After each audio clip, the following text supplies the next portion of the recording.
ਢਿੱਲੋਂ ਸਾਹਿਬ ਆਪਾਂ ਚੱਲਦੇ अगली खबर ਤੇ ਦਿੱਲੀ ਦੇ ਸਿੱਖਾਂ ਨੇ ਸੁਖਬੀਰ ਬਾਦਲ ਦੀ ਰਿਹਾਇਸ਼ ਦੇ ਅੱਗੇ ਪ੍ਰੋਟੈਸਟ ਕੀਤਾ ਜੀ ਕਿਹੜੇ ਮੁੱਦੇ ਨੂੰ ਲੈ ਕੇ। देखो जो आप दिल्ली के सिखों की गल कर रहे हैं दिल्ली के सिखों के कई ग्रुप है जी। अकाली दल बादल का ग्रुप है इसके लीडर है मनजिंदर सिंह सिरसा जी। एक सरना भरावां का ग्रुप है जिन्हों असी अकाली दल दिल्ली का अकाली दल कह दें एक मनजीत सिंह जी के होनी है जी। मनजीत सिंह जी के बहुत वड्डे अकाली लीडर साबका अकाली लीडर सिख आगू कह सकते हैं आप दिल्ली के जथेदार संतोख सिंह होनी जिन्होंने खाड़कू लहर के दौरान मार दिता सी कतल कर दिता सी उन्हां दा बेटा है उन्हां दा ग्रुप है जो असीं जथेदार संतोख सिंह की गल करते हैं तो जथेदार संतोख सिंह भारत के विच असीं कह सकते हैं कि शहरी सिखां दे प्रतिनिधि सी। आम तौर पर जो असीं पंजाब की अकाली पॉलिटिक्स की गल करते हैं पंजाब दे विच अकाली दल की जिहड़ी राजनीति है एक कहा तो यह जाता कि सारे सिखों की राजनीति कर रहे अतीत के भी लेकिन मास्टर तारा सिंह तो बाद ये असल दे विच सरदारां की पार्टी बन के रह गई सी। वड्डे जगीरदारां दी लैंडलॉर्डां दी लीडर वो सी ने भावें उन्हां दे मगर जिहड़े छोटे साडे किरती लोग भी बहुत वड्डी पद्धर दे उत्ते लगे हुए सी छोटे किसान गरीब एक मजदूर वगैरह लेकिन लीडरशिप है जिहड़ी वो सारी उन्हां कोले सी। उस वेले दिल्ली दे विच इक्को व्यक्ति सी जथेदार संतोख सिंह जिहड़ा शहरी सिखों की नुमाइंदगी करता सी और उन्हें अपने जमाने के कुछ चंगे काम भी किए है जिवें तुसीं देखिया होना है कुतवाली वाली जगह वो गुरुद्वारा साहब नूं सीस कंध नूं लैके दित्ती इवें जिवें बंगला साहब का भी एक झगड़ा सीगा तुहाडा कंध दा ਉਹਦੇ ਵਿੱਚ भी इन्हें काफी कुछ चंगे काम किए सी। वो बंदे की पड़त दिल्ली ਦੇ ਵਿੱਚ चंगी सी। ਉਹਦਾ बेटा जिहड़ा मनजीत सिंह जी के ये अकाली दल बादल दे नाल उन्हें अपनी शमूलीयत कर ली सी उन्हां शामिल हो गया सी। ये वही मनजीत सिंह जी के है तुहाडे याद होना जो अमरीका दे विच गया है ते इन्हें गुरु ग्रंथ साहब की बेअदबी के संबंध विच कुछ लोगों ने जो सवाल उठाए सी उन्हां सवालों का जवाब इन्हें अपनी जमीर की बजाय अकाली दल बादल के प्रतिनिधि वजों दिता सी। उत्थे तुहानूं पता है इहदे नाल फिर खिच तू भी हुई सी मैन हैंडलिंग हुई सी। बाद दे विच जदों ये दिल्ली च आके देखा तो नाल ही ये देख लिया कि इत्थे मेरा भी रगड़ा कड्ढी जांदे। दिल्ली के विच बहुत गिनती जिहड़े लोग है वो शहरी सिख है ये वो सिख है जिहड़े पाकिस्तान चों माइग्रेट करके आए सी या जिहड़ी दिल्ली अज बनी हुई है दिल्ली दो किस्म की है एक है पुरानी दिल्ली एक है नवी दिल्ली। नवी दिल्ली वो है जिथे मतलब सारी पार्लीमेंट वगैरह ते वड्डियां कोठियां जिथे सरकार रहिंदी है। नवी दिल्ली का जिहड़ा हैगा निर्माण करवाया सी अंग्रेज सरकार ने। अंग्रेजों के जमाने के बहुत सारे लोग जिहड़े पंजाब चों उत्थे काम करने वास्ते गए सी उन्हां नूं असीं कह सकते हैं पछड़ियां श्रेणियां के लोग सी। जिवें रामगढ़िया भाईचारे के लोग गए जिहड़े निर्माण का काम करते होंगे उसारी का काम करते होंगे उन्हां दे नाल जिन्हां कोले जायदादां जमीनां वगैरह नहीं सी छोटे छोटे भाईचारे वो चले गए। उन्हां सारिआं दी जिहड़ी हैगी है एक जिहड़ी उत्थे अपनी आपां कह सकते हैं कि उन्हां दा जिहड़ा बेस बन गया शहरी सिखां वाला बेस बन गया। लेकिन सरदार सुखबीर सिंह बादल ने अपने बाप के उल्ट दिल्ली की कमांड जो मनजिंदर सिंह सिरसा नूं फड़ाती और मनजीत सिंह जी के नूं लांभे कर दिता तो उस वेले फिर इन्हां दे संबंध खराब होने शुरू हो गए।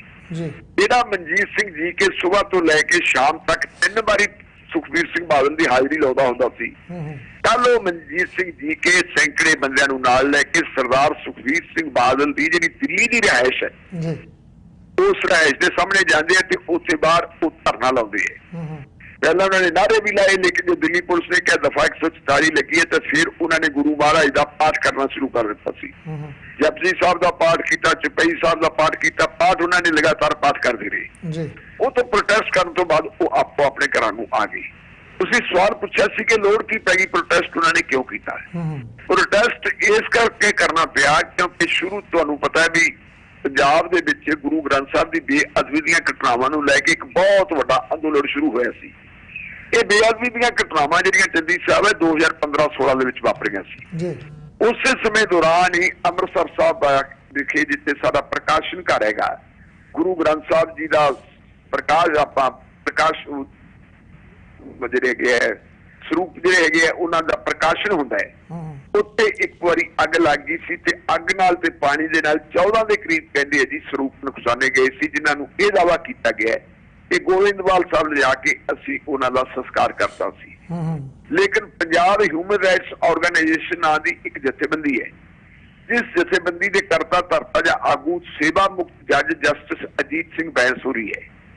ਜਸਟਿਸ ਅਜੀਤ ਸਿੰਘ ਬੈਂਸ ਹੋਰਾਂ ਦੀ ਜਿਹੜੀ ਇਹ ਆਰਗੇਨਾਈਜੇਸ਼ਨ ਹੈ, ਇਹਦੇ ਲੀਡਰ ਹੈ ਸਰਦਾਰ ਸਰਬਜੀਤ ਸਿੰਘ ਵੇਰਕਾ। ਉਹਨਾਂ ਨੂੰ ਇਹ ਸੂਹ ਮਿਲ ਗਈ ਕਿ ਗੁਰੂ ਗ੍ਰੰਥ ਸਾਹਿਬ ਦੇ ਜਿਹੜੇ ਸਰੂਪ ਹੈ, 14 ਨਹੀਂ ਸਰੂਪ ਕਾਫੀ ਸਾਰੇ ਗਾਇਬ ਹੋਏ ਸੀ। ਸੋ ਜੋ ਉਹਨਾਂ ਨੂੰ ਇਨਫੋਰਮੇਸ਼ਨ ਮਿਲੀ, ਉਹਨਾਂ ਨੇ ਉਸ ਇਨਫੋਰਮੇਸ਼ਨ ਦੇ ਆਧਾਰ ਦੇ ਉੱਤੇ ਪੜਤਾਲ ਕੀਤੀ। ਪਤਾ ਲੱਗਿਆ ਉਹਨਾਂ ਨੂੰ ਇਹ ਕਿ 267 ਸਰੂਪ ਜਿਹੜੇ ਆ ਗਾਇਬ ਹੋਏ ਹੋਏ ਹੈ। ਰੌਲਾ ਪੈ ਗਿਆ, ਕੰਪਲੇਂਟ ਚੱਲ ਗਈ। ਸ਼੍ਰੋਮਣੀ ਗੁਰਦੁਆਰਾ ਪ੍ਰਬੰਧਕ ਕਮੇਟੀ ਨੇ ਪਹਿਲਾਂ ਕਹਿਤਾ ਜੀ ਕੋਈ ਗੱਲ ਹੀ ਹੈ ਨਹੀਂ, ਫਿਰ ਉਹਨਾਂ ਨੇ ਕਹਿਤਾ ਜੀ ਸਿੱਖਾਂ ਦੇ ਮਾਮਲੇ 'ਚ ਦਖਲ ਦੇਣਾ ਠੀਕ ਨਹੀਂ ਗਾ, ਧਰਮ ਕਰਮ ਦਾ ਮਾਮਲਾ ਹੈ।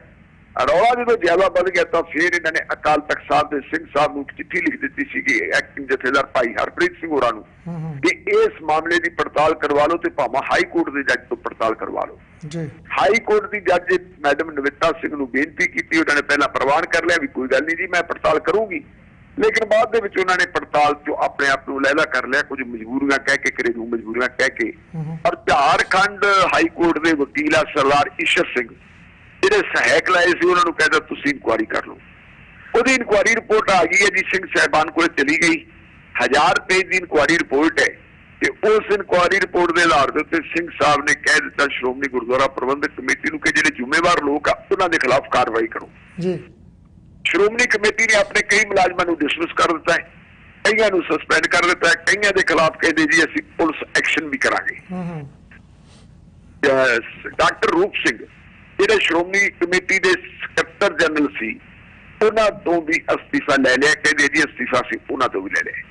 ਵੱਡਾ ਸਵਾਲ ਇਹ ਹੈ ਕਿ ਜਦੋਂ ਇਹ ਸਾਰਾ ਕੁਝ ਹੋ ਗਿਆ, ਹੁਣ ਜਿਹੜੀ ਰਿਪੋਰਟ ਆਪਣੀ ਇਨਕੁਆਇਰੀ ਕੀਤੀ ਹੈ ਸਰਦਾਰ ਈਸ਼ਰ ਸਿੰਘ ਨੇ, ਉਸ ਇਨਕੁਆਇਰੀ ਦੇ ਵਿੱਚੋਂ ਕਹਿੰਦੇ ਗੁਰੂ ਗ੍ਰੰਥ ਸਾਹਿਬ ਦੇ ਸਰੂਪਾਂ ਦੀ ਗਿਣਤੀ 267 ਨਹੀਂ ਸਗੋਂ ਵੱਧ ਕੇ 328 ਹੋ ਗਈ। ਬਿਲਕੁਲ ਜੀ। ਕੁਝ ਲੋਕ ਇਹ ਗੱਲ ਕਹਿੰਦੇ ਆ ਕਿ ਗਿਣਤੀ ਹੋਰ ਵੀ ਵੱਧ ਹੈ। ਹੁਣ ਜਿਹੜੇ ਸਿੱਖ ਚਿੰਤਕ ਹੈ, ਸਿੱਖ ਬੁੱਧੀਜੀਵੀ ਹੈ, ਜਿਹੜੇ ਸੁਚੇਤ ਸਿੱਖ ਹੈ, ਉਹਨਾਂ ਨੇ ਸਵਾਲ ਇਹ ਖੜਾ ਕਰਤਾ ਕਿ ਮੁਲਾਜ਼ਮਾਂ ਨੂੰ ਤਾਂ ਸਜ਼ਾਵਾਂ ਤੁਸੀਂ ਦੇਤੀਆਂ ਤੇ ਸਾਡਾ ਗੁਰੂ ਸਾਹਿਬ ਦਾ ਸਰੂਪ ਗਿਆ ਕਿੱਥੇ? 328 ਸਰੂਪ ਕਿੱਥੇ ਹੈ? ਸਾਨੂੰ ਇਹਦਾ ਦੱਸੋ ਜੀ। ਇੱਕ ਸਰੂਪ ਗਾਇਬ ਹੋ ਗਿਆ ਸੀ ਤੇ ਤੁਸੀਂ ਇਹ ਦੇਖੋ ਚੁੱਕ ਕੇ ਲੈ ਗਏ ਸੀ ਡੇਰਾ ਪ੍ਰੇਮੀ। ਪੰਜਾਬ ਦਾ ਸਾਰਾ ਕੁਝ ਜਾਮ ਹੋ ਕੇ ਰਹਿ ਗਿਆ ਸੀ। 328 ਸਰੂਪਾਂ ਦਾ ਗਾਇਬ ਹੋ ਜਾਣਾ ਕਿੱਧਰ ਨੂੰ ਗਿਆ? ਇਹ ਦਿੱਤੇ ਕਿਹਨੂੰ ਆ? ਕਿਹਦੇ ਇਸ਼ਾਰੇ ਤੇ ਦਿੱਤੇ ਹੈ? ਕੀ ਇਹ ਭੇਟਾਂ ਤੋਂ ਬਗੈਰ ਡੇਰੇਦਾਰਾਂ ਨੂੰ ਦਿੱਤੇ ਗਏ? ਕੀ ਇਹ ਜਿਹੜੇ ਹੈਗੇ RSS ਵਾਲਿਆਂ ਨੂੰ ਦਿੱਤੇ ਗਏ? ਕਿੰਨਾਂ ਲੋਕਾਂ ਨੂੰ ਦਿੱਤੇ ਗਏ ਹੈ? ਇਹਦੀ ਸਾਰੀ ਜਿਹੜੀ ਹੈ ਸਾਨੂੰ ਘੱਟੋ ਘੱਟ ਉਹਨਾਂ ਲੋਕਾਂ ਦੇ ਨਾਂ ਦੱਸੋ, ਕਾਰਵਾਈ ਉਹਨਾਂ ਦੇ ਖਿਲਾਫ ਹੋਵੇ। ਉਹ ਲੀਡਰਸ਼ਿਪ ਸ਼੍ਰੋਮਣੀ ਗੁਰਦੁਆਰਾ ਪ੍ਰਬੰਧਕ ਕਮੇਟੀ ਦੀ ਹੈ ਜਾਂ ਉਹ ਲੀਡਰਸ਼ਿਪ ਜਿਹੜੀ ਹੈਗੀ ਉਹ ਪੋਲੀਟੀਕਲ ਲੀਡਰਸ਼ਿਪ ਹੈ, ਕਾਰਵਾਈ ਉਹਨਾਂ ਦੇ ਖਿਲਾਫ ਹੋਣੀ ਚਾਹੀਦੀ ਹੈ। ਮਨਜੀਤ ਸਿੰਘ ਜੀਕੇ ਦਾ ਇਹ ਮੰਨਣਾ ਹੈ ਕਿ ਸ਼੍ਰੋਮਣੀ ਗੁਰਦੁਆਰਾ ਪ੍ਰਬੰਧਕ ਕਮੇਟੀ ਜਿਹੜੀ ਹੈ ਇਹ ਠੀਕ ਹੈ ਵੀ ਚੁਣੀ ਹੋਈ ਕਮੇਟੀ ਹੈ, ਲੇਕਿਨ ਇਹਦਾ ਪ੍ਰਧਾਨ ਹੋਵੇ, ਅੰਤਰਿਮ ਕਮੇਟੀ ਕੌਣ ਹੋਵੇ, ਇਹ ਫੈਸਲਾ ਸ਼੍ਰੋਮਣੀ ਕਮੇਟੀ ਦੇ ਮੈਂਬਰ ਆਪਣੀ ਸੋਚ ਮੁਤਾਬਕ ਨਹੀਂ ਕਰਦੇ। ਸਗੋਂ ਜੋ ਲਿਫਾਫਾ ਬਾਦਲ ਪਿੰਡ ਤੋਂ ਆਉਂਦਾ ਹੈ ਤੇ ਪ੍ਰਧਾਨ ਵੱਲੋਂ ਜਿਹੜਾ ਜਿਹਦੇ ਵਿੱਚ ਨਾਂ ਪਾਏ ਹੁੰਦੇ ਆ ਸਿਰਫ ਉਹੀ ਲਾਗੂ ਹੁੰਦਾ ਹੈ। ਪਹਿਲਾਂ ਸਰਦਾਰ ਪ੍ਰਕਾਸ਼ ਸਿੰਘ ਬਾਦਲ ਲਿਫਾਫਾ ਭੇਜਦੇ ਹੁੰਦੇ ਸੀ, ਫਿਰ ਸਰਦਾਰ ਸੁਖਬੀਰ ਸਿੰਘ ਬਾਦਲ ਲਿਫਾਫਾ ਭੇਜਣ ਲੱਗੇ। ਉਹਨਾਂ ਦਾ ਇਹ ਕਹਿਣਾ ਹੈ ਕਿ ਜਿਹੜੇ ਮੌਜੂਦਾ ਪ੍ਰਧਾਨ ਹੈ ਆਪਣੇ ਗੋਬਿੰਦ ਸਿੰਘ ਲੌਂਗੋਵਾਲ, ਇਹ ਵੀ ਇਹਨਾਂ ਦੇ ਲਿਫਾਫੇ ਚੋਂ ਨਿਕਲੇ ਹੈ। ਜਿਹੜੇ ਪਹਿਲੇ ਪ੍ਰਧਾਨ ਸੀਗੇ ਅਵਤਾਰ ਸਿੰਘ ਮੱਕੜ, ਜਦੋਂ ਇਹ ਸਾਰਾ ਕੁਝ ਹੋਇਆ ਉਹ ਵੀ ਉਹਨਾਂ ਦੇ ਲਿਫਾਫੇ ਵਿੱਚੋਂ ਨਿਕਲੇ ਸੀ। ਇਸ ਲਈ ਜ਼ਿੰਮੇਵਾਰੀ ਸ਼੍ਰੋਮਣੀ ਗੁਰਦੁਆਰਾ ਪ੍ਰਬੰਧਕ ਕਮੇਟੀ ਨਾਲੋਂ ਵੀ ਵੱਧ ਸੁਖਬੀਰ ਸਿੰਘ ਬਾਦਲ ਦੀ ਬਣਦੀ ਹੈ। ਜੋ ਉਹ ਕਹਿੰਦੇ ਵੀ ਇਸ ਗੱਲ ਨੂੰ ਲੈ ਕੇ, ਇਸ ਮੰਗ ਨੂੰ ਲੈ ਕੇ ਕਿ ਜਿਹੜੇ ਅਸਲ ਦੋਸ਼ੀ ਹੈ ਉਹਨਾਂ ਨੂੰ ਬੇਨਕਾਬ ਕੀਤਾ ਜਾਵੇ। ਅਸੀਂ ਪ੍ਰੋਟੈਸਟ ਕਰਨਾ ਸੁਖਬੀਰ ਸਿੰਘ ਬਾਦਲ ਦੇ ਘਰ ਕੇ ਦਿੱਤਾ, ਉੱਥੇ ਉਹਨਾਂ ਨੇ ਦੇਤਾ। ਇਹਦੇ ਨਾਲ ਹੀ ਚੰਦੀ ਸਾਹਿਬ ਇੱਕ ਨਵੀਂ ਡਿਵੈਲਪਮੈਂਟ ਹੋਰ ਵੀ ਹੋਈ ਹੈ। ਡਾਕਟਰ ਰੂਪ ਸਿੰਘ ਜਿਹੜੇ ਸ਼੍ਰੋਮਣੀ ਗੁਰਦੁਆਰਾ ਪ੍ਰਬੰਧਕ ਕਮੇਟੀ ਦੇ ਸੈਕਟਰੀ ਜਨਰਲ ਹੁੰਦੇ ਸੀ, ਉਹਨਾਂ ਨੇ ਸੈਕਟਰੀ ਜਨਰਲ ਸਾਹਿਬ ਦਾ ਪਿਛਲੇ ਦਿਨਾਂ ਤੁਸੀਂ ਪੜ੍ਹ ਲਿਆ ਹੋਣਾ ਵੀ ਅਸਤੀਫਾ ਆ ਗਿਆ ਸੀ। ਕੱਲ ਉਹਨਾਂ ਨੇ ਆਪਣੇ ਫੇਸਬੁੱਕ ਦੇ ਉੱਤੇ ਇੱਕ ਪੋਸਟ ਪਾਈ ਹੈ। ਉਹਨਾਂ ਨੇ ਕਿਹਾ ਕਿ ਮੈਨੂੰ ਮੇਰੀ ਮਜਬੂਰੀ ਸੀ, ਕੋਈ ਘਰੇਲੂ ਕੰਮ ਸੀ, ਮੈਨੂੰ ਕੈਨੇਡਾ ਜਾਣਾ ਪੈ ਗਿਆ ਔਰ ਕੈਨੇਡਾ ਤੋਂ ਮੈਂ ਵਾਪਸ ਆ ਗਿਆ।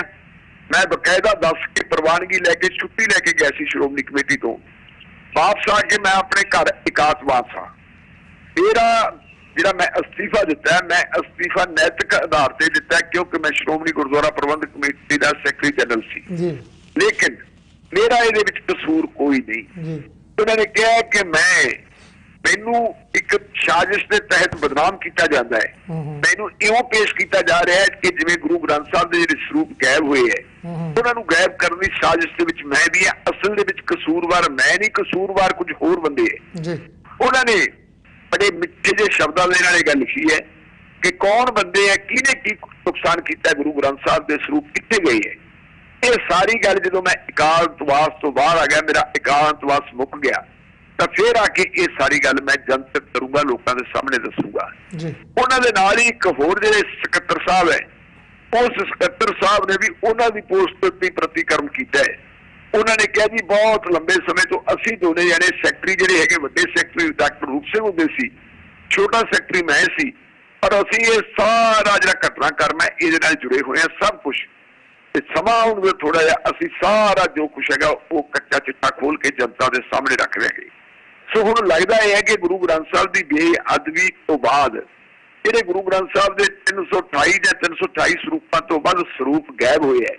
ਇਹ ਮਾਮਲਾ ਛੇਤੀ ਕੀਤੇ ਮੁੱਕਣ ਵਾਲਾ ਨਹੀਂ, ਇਹ ਮਾਮਲਾ ਅੱਗੇ ਹੋਰ ਵਧੂਗਾ ਤੇ ਪਤਾ ਨਹੀਂ ਇਹ ਅਜੇ ਕਿਹਦੀ ਬਲੀ ਲੈਣੀ ਹੈ ਔਰ ਲੈਣੀ ਵੀ ਚਾਹੀਦੀ ਹੈ। ਜਿਹੜੇ ਬੰਦੇ ਦੇ ਜ਼ਿੰਮੇਵਾਰ ਆ ਉਹਨਾਂ ਨੂੰ ਸਜ਼ਾ ਮਿਲਣੀ ਚਾਹੀਦੀ ਹੈ। ਗਿਆਨੀ ਕੇਵਲ ਸਿੰਘ ਹੋਰਾਂ ਨੇ ਵੀ ਇੱਕ ਆਪਣੀ ਪੰਥਕ ਆਰਗੇਨਾਈਜੇਸ਼ਨ ਬਣਾਈ ਹੈ। ਕੱਲ ਉਸ ਆਰਗੇਨਾਈਜੇਸ਼ਨ ਨੇ ਵੀ ਇਹ ਫੈਸਲਾ ਕੀਤਾ ਕਿ ਇਸ ਮਾਮਲੇ ਨੂੰ ਫੈਸਲਾ ਕੁਨ ਮੋੜ ਤੇ ਲਿਜਾਇਆ ਜਾਵੇ।